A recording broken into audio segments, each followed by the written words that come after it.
Okay, in this station we will discuss the knee joint. As you can see here in front of you, we have the knee joint in the cadaver. This is the right knee joint, and we have two other separate knee joints in order to visualize the internal structures and so on. Okay, the knee joint is regarded as the largest synovial joint in the body, and it is of modified hinge variety. Okay, it allows the degree of flexion and extension besides some rotational degree that may occur below the menisci. Okay, so in the knee joint we would like to see the capsule of the knee joint, the intercapsular and extracapsular structures, and we would like to demonstrate the ligaments of the knee joint, the paired one and the individual one, and the attachment around the knee joint, the menisci of the joint. Okay, so as you can see here in front of you, this is the right knee joint. Okay, it is a type of condylar joint that form between the distal condyle or the condyle of the femur and the tibial condyles. Plus there is another small joint that contributes to the knee joint. This is the joint between the patella, as you can see here. This is the patella. Okay, then the joint between this patella and the distal part of the femur here is known as the sellar joint. Okay, and this sellar joint, it is another component of the knee joint. So it's composed of a condylar joint between the condyles of the tibia and femur, and sellar joint between the patella and the distal femur. Okay, so regarding the external features of the knee joint, as you can see here, this is a left knee joint. Okay, this above is the femur, and below here we have the tibia medially, and here is the fibula laterally. Okay, so this is the left knee. On the other individual specimen here, you have this is the femur, right? This is the femur, and this is the tibia, and lateral here is the fibula. So this is the right knee.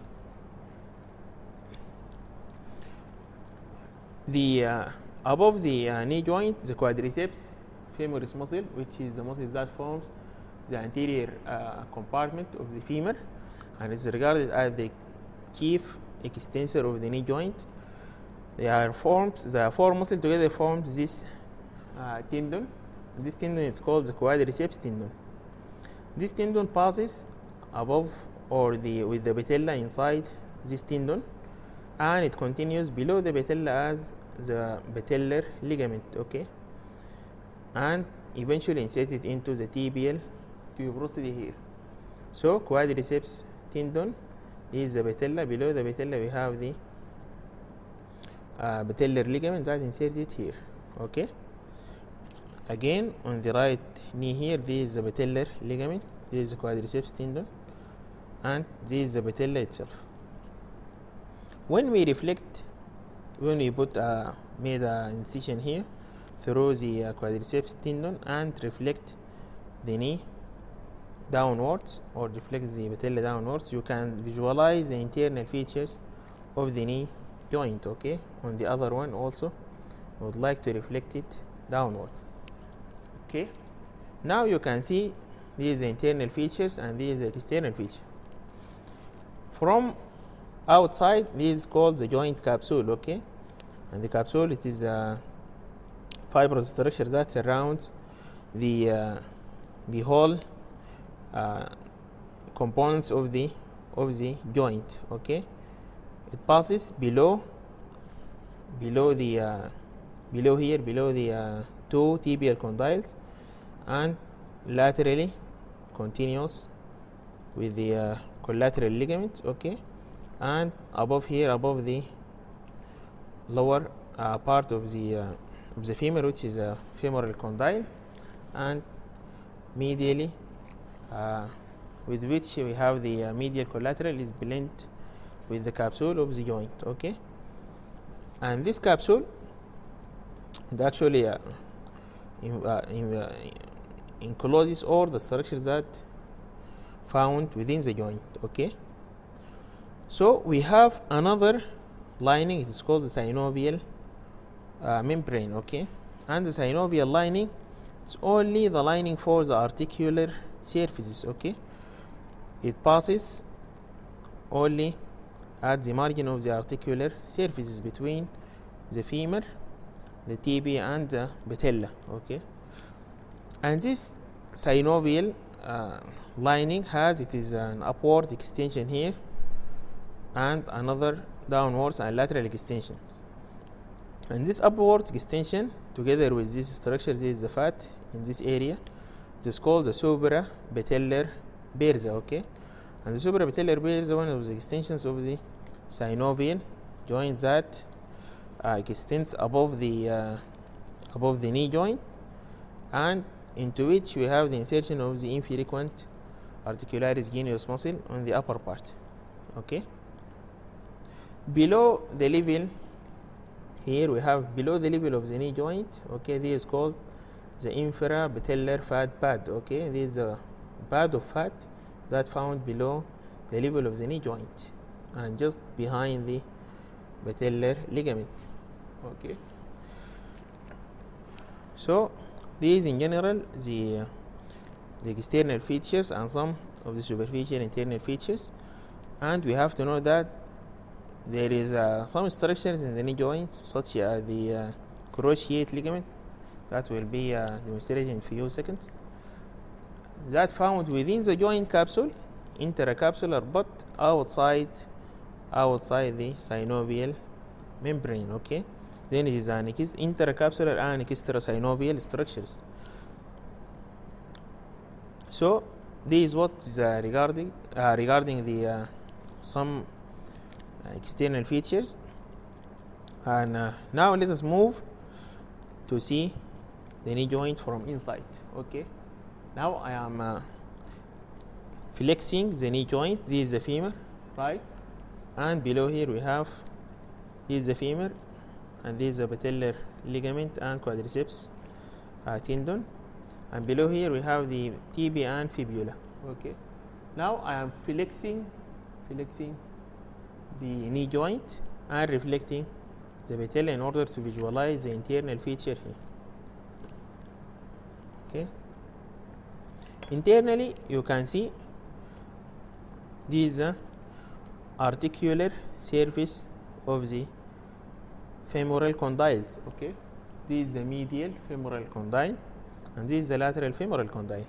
Okay, and you can appreciate that the medial femoral condyle has a larger articular surface than the lateral one. Okay, but the lateral protrudes a little bit further downward. Okay, then these two condyles articulate with the tibial plateau here. With this fibrocartilaginous structure intervenes between the two. Okay, and this is known as the menisci, and the singular is the meniscus. Okay, this is called the lateral meniscus. Just above this structure it is the lateral femoral condyle or the lateral tibial condyle, with its upper border is the tibial plateau. Okay, and this is the medial, this other C-shape or ring shape cartilaginous structure. This is the medial meniscus and it's found just above the medial tibial condyle. Okay, so the medial meniscus and the lateral meniscus, it's almost fitting to the underlying tibial condyles. Okay, the shape of the lateral tibial condyle, it's almost circular. Okay, and the medial condyle is more or less oval. So the medial meniscus, it is larger than the lateral one. The medial, it's almost a C shape, and the lateral one is almost 4/5 of a cycle. Okay, almost a complete circle. Okay, we have to demonstrate.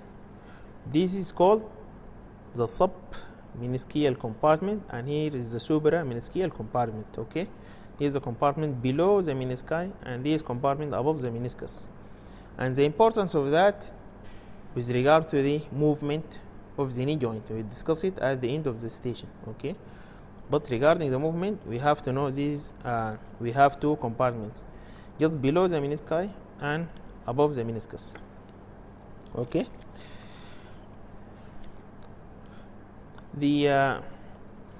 Let us start the ligaments of the ligaments of the knee joint. Here, in between the two tibial condyles, we have what is known as the intercondylar area, right? As we have studied in the osteology of the lower limb. We have these areas, the anterior intercondylar area, and behind here we have the posterior intercondylar area. From the anterior intercondylar area, we have the origin of the anterior cruciate ligament. Okay, and from the posterior intercondylar area, we have this is the posterior cruciate ligament. This cutted one is the anterior cruciate from the anterior intercondylar area, and posteriorly this one, it is the posterior cruciate ligament.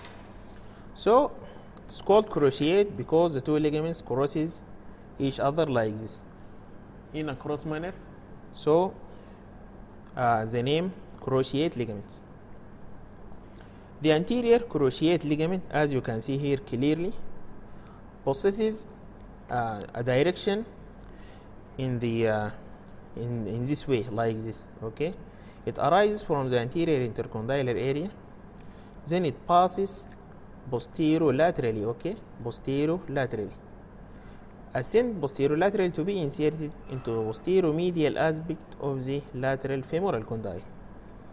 Okay, so again, the anterior cruciate ligament passes from the anterior intercondylar area and ascends into posterolateral direction to be inserted into posteromedial aspect of the lateral femoral condyle, which is here. Okay, here's the attachment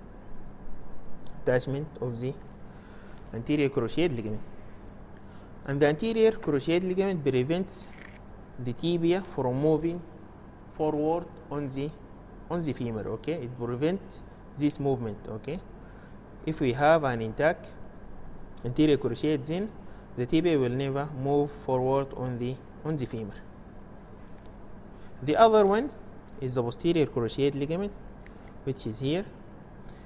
It originates from the posterior intercondylar area. It ascends anteromedially to be inserted onto the anterolateral aspect here of the medial femoral condyle.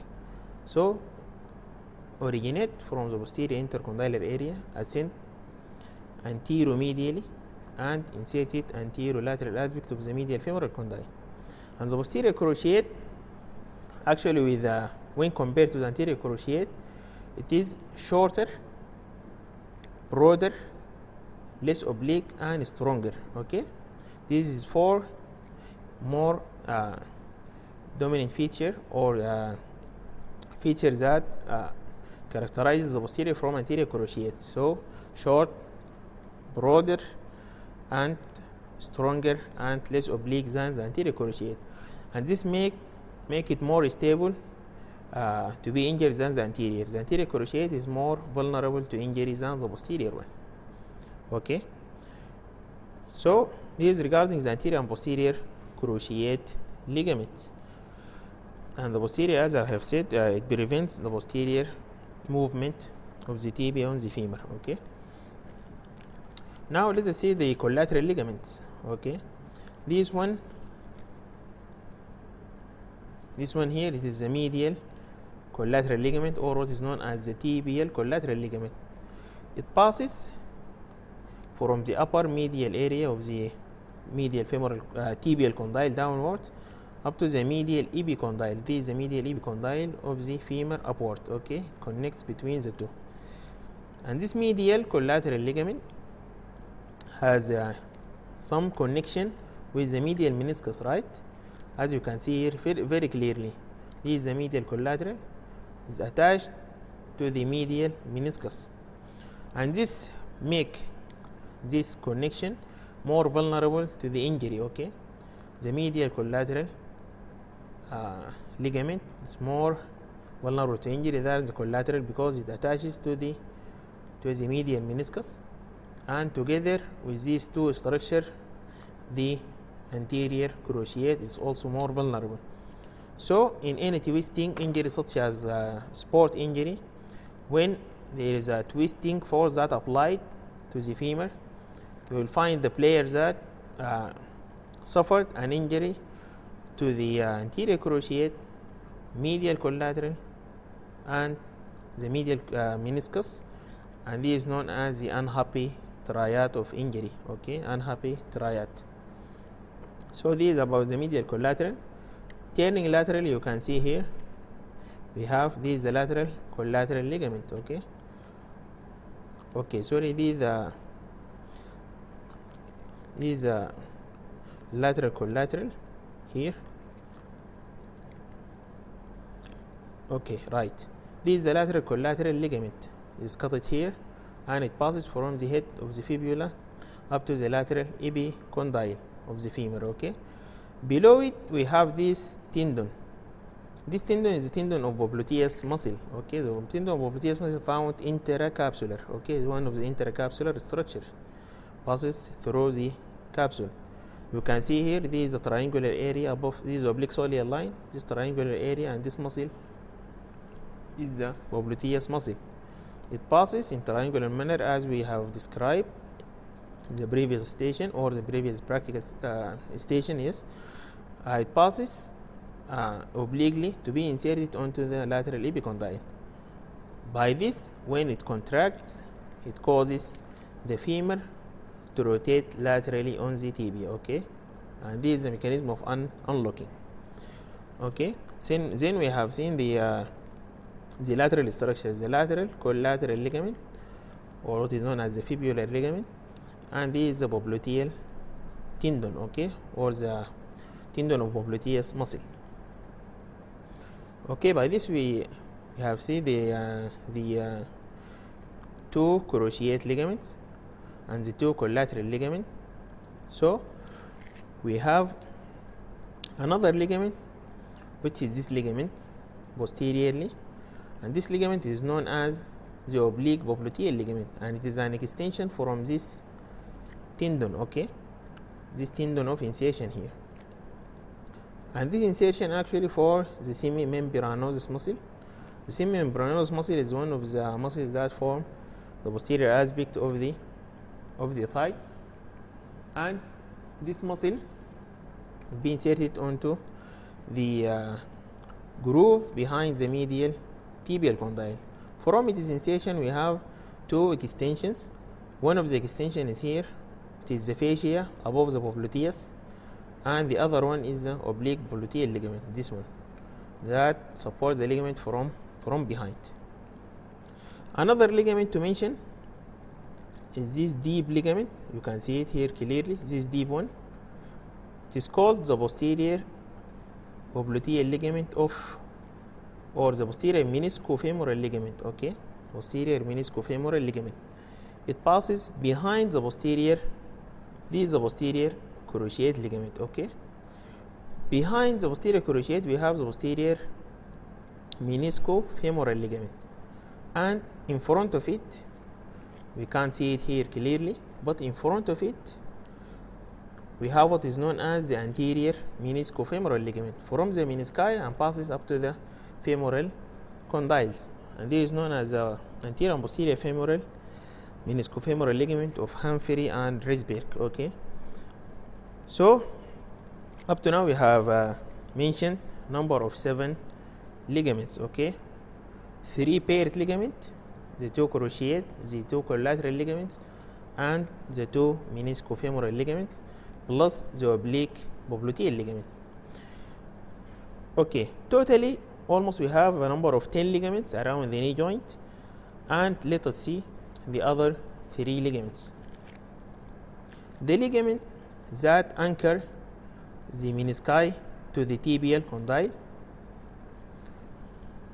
Okay, these ligaments, this one that anchor the meniscus into the tibial tibial condyle, sorry. It is known as the coronary ligament. Okay, this is known as the coronary ligament.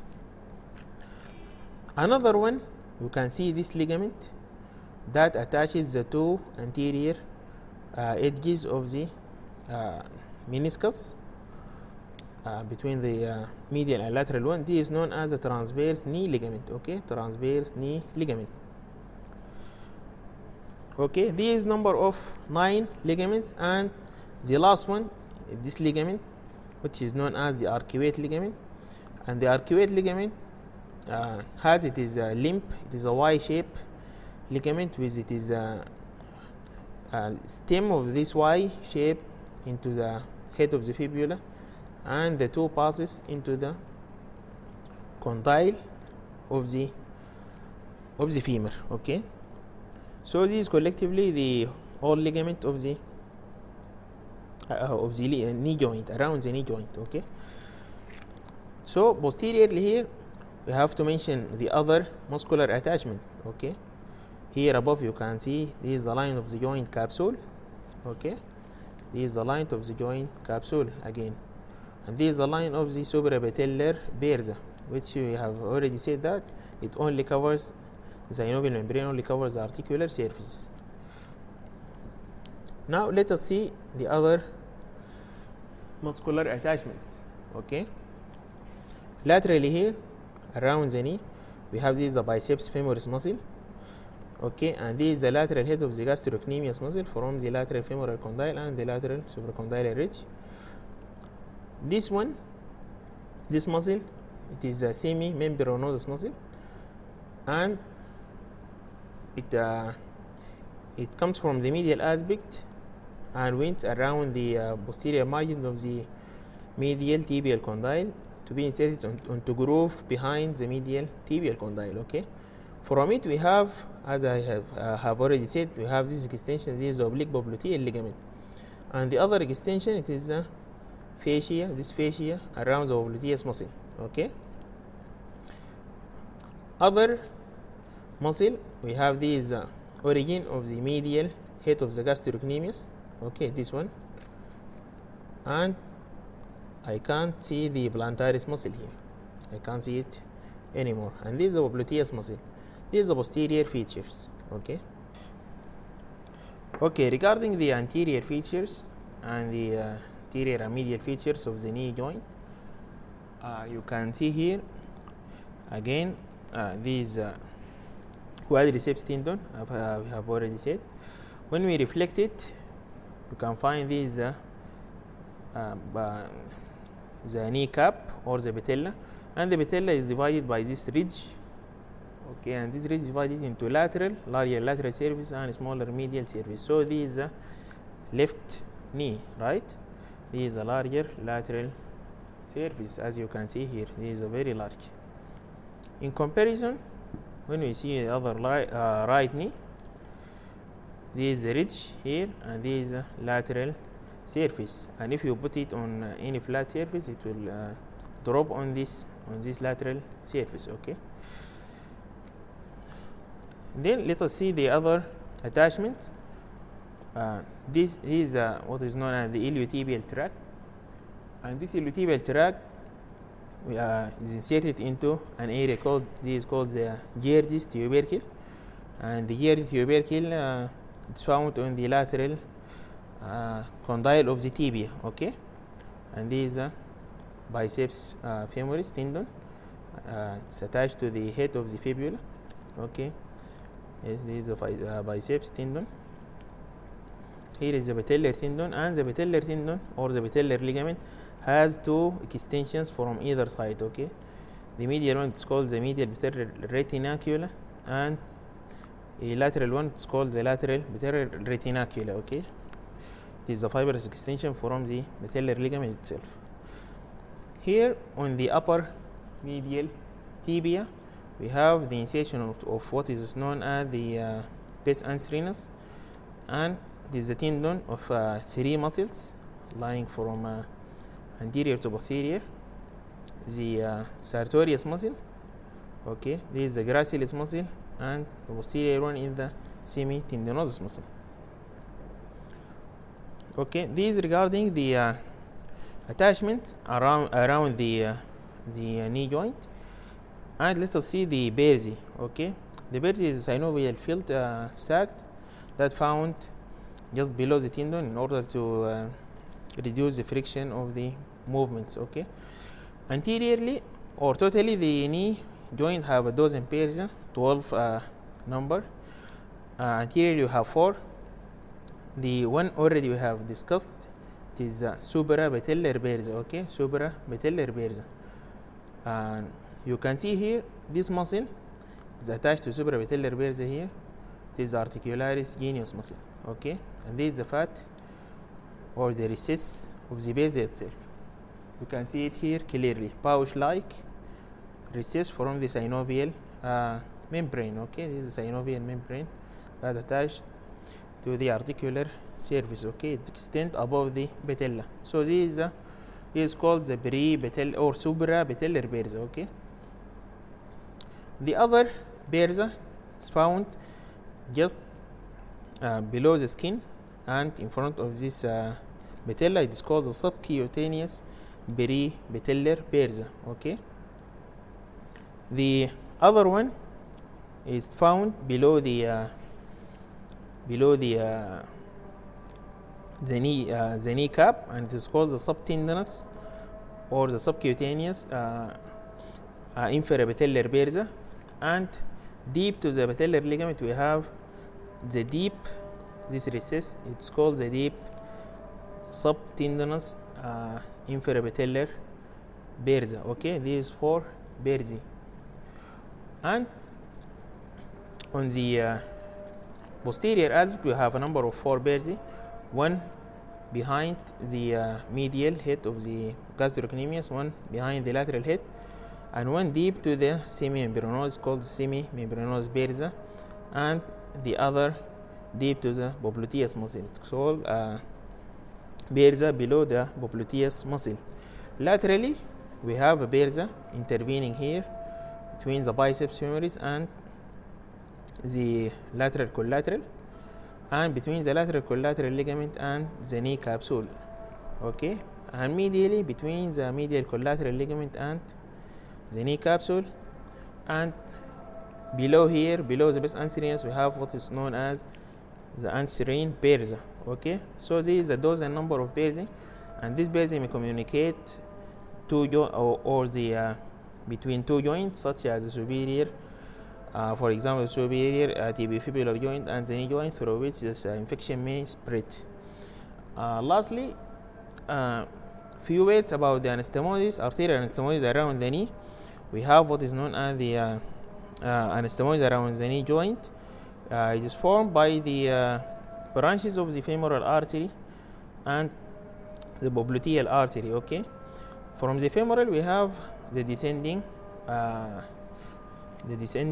branch of the lateral circumflex. These come from the profunda, and this branch in anastomosis is the superior lateral genicular artery of the popliteal artery.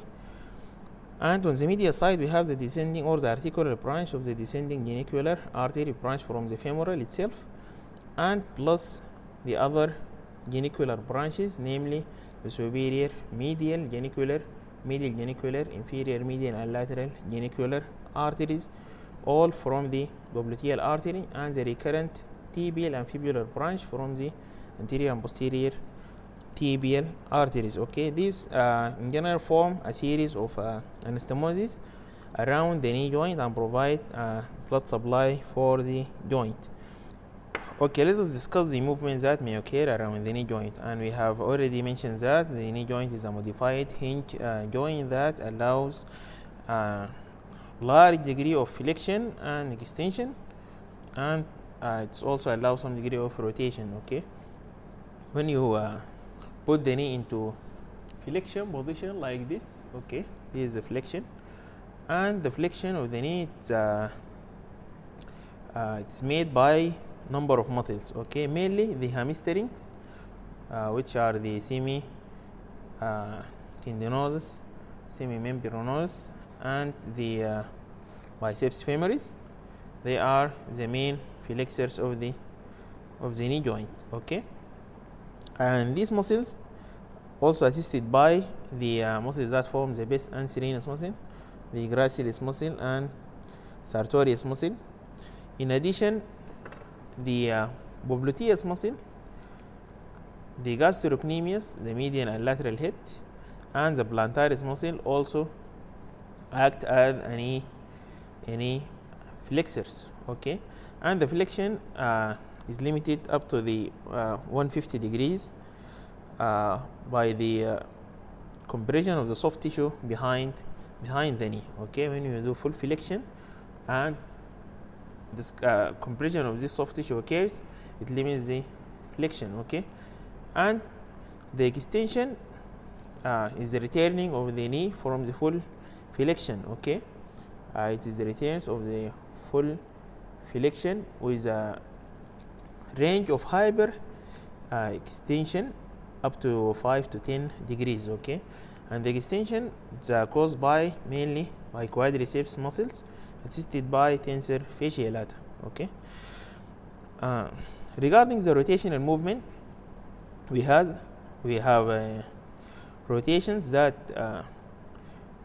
occur below the compartment of the menisci. Okay, below the meniscal compartment, and as I have already mentioned, the flexion and extension occurs above the menisci, and the rotation, you can see it here clearly, occurs below the menisci. Okay, this is the lateral meniscus, and when you rotate the tibia, you find that the knee is moving below this cartilaginous structure.